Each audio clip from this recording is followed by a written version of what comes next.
Hey, what's up guys, Young Features. Hope you're having a good day today. And we are in the part 9 of the Iran Flashpoint map series. And today we're going over the Sweden offensive that we have pulled off with the nation of Iran and what has occurred in that offensive. And I'll walk you guys through what I did and just give you some more background into things that are going on. So let's get straight into what went down for this offensive. So Ukraine, my ally, has completely rebuilt himself, and I waited for him to be able to do that. Now you can see that he is moving his forces around. Here's one stack of his, and I told him to take these parts of Sweden and the USA that they captured up here in these regions of the northern Baltics. And then he's moving down here into Germany and taking some of Poland, which was captured by Sweden. Mainly in the west, in his western part of his country, we saw a lot of Swedish activity moving in and trying to take the city of Lviv here, or Lviv, if I'm pronouncing that right. And so I had many battles in this area and over Warsaw and these different cities around here. Used a combination of multiple rocket launchers, SAMs, radar, and high-level motorized infantry with air support from strike fighters, and just using cruise missiles from them as well, and just kept using those units over and over again in different stacks. I had about 3 stacks of that kind of combination of units, and we were able to break through. So what I did is I mainly did a 2-pronged attack on Sweden, and if you guys are ever in this situation, you could use this as a model. Staging troops in western Ukraine and then staging another group of troops in Moscow. What I did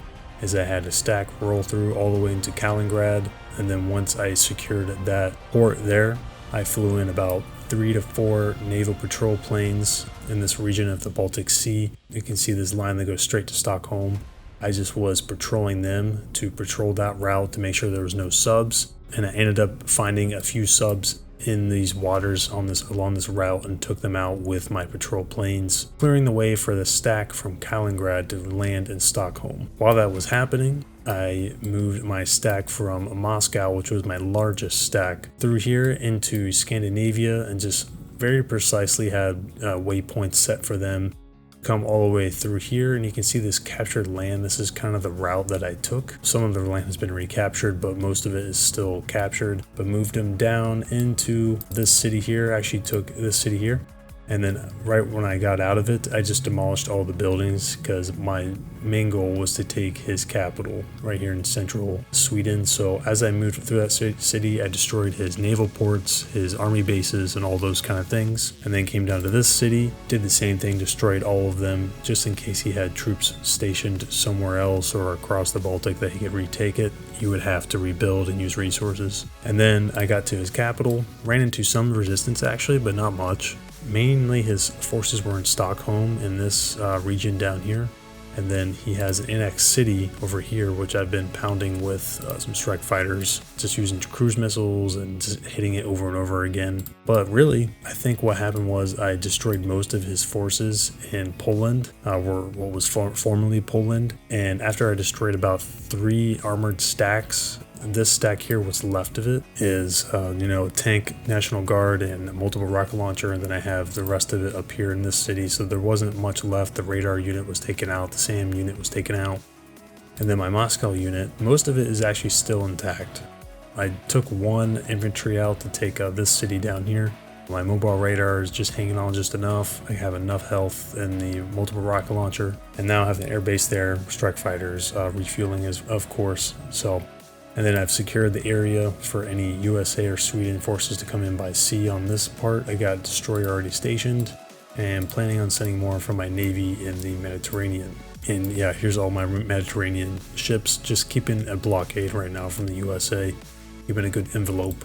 So now the last enemy left is the USA, and I have to take him out along with my ally Ukraine. So things are looking up. I think we are taking over this map, and we just have to focus on pushing out the USA from Europe and North Africa, the UK, and all that kind of stuff. At this point, it's just 2 on 1.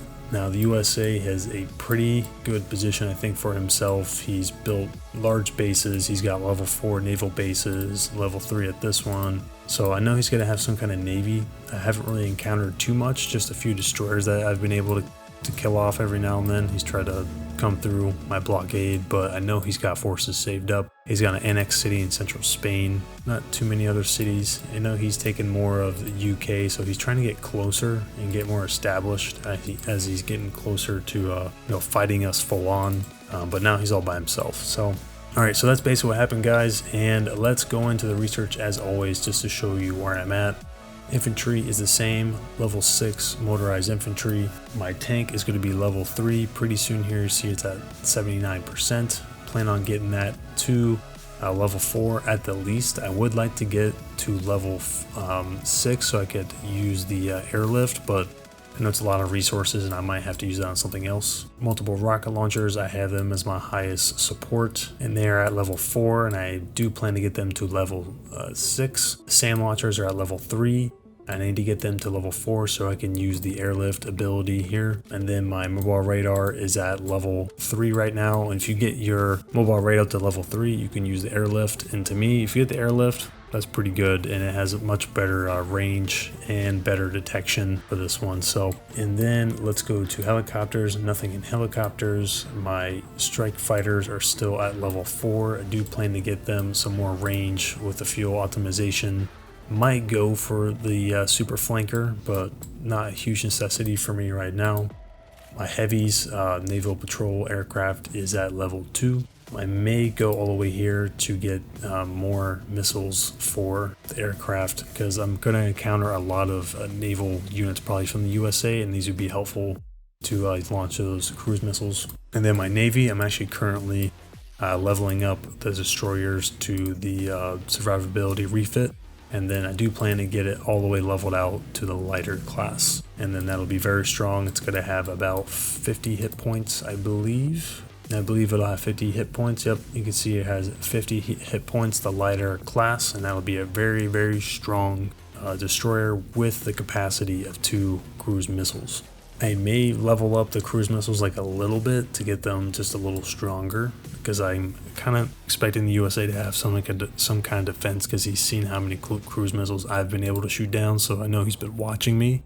So I'm expecting him to have some frigates or SAMs or the THAADs. He might have one of those. But after I clean up Sweden, I do plan to just push and move troops into Italy and push into France, into Spain, take North Africa, and just kind of clean up this area for us and take that over for us. I'm not really going to worry about Greece at this time, because it's just going to be wasted time right now. I'd rather take out the active player than the rogue nation, so there's no point in me doing that. That's the update, guys. Hope this is helpful. Thanks for watching. I hope you guys are enjoying this series, and I will catch you guys next time.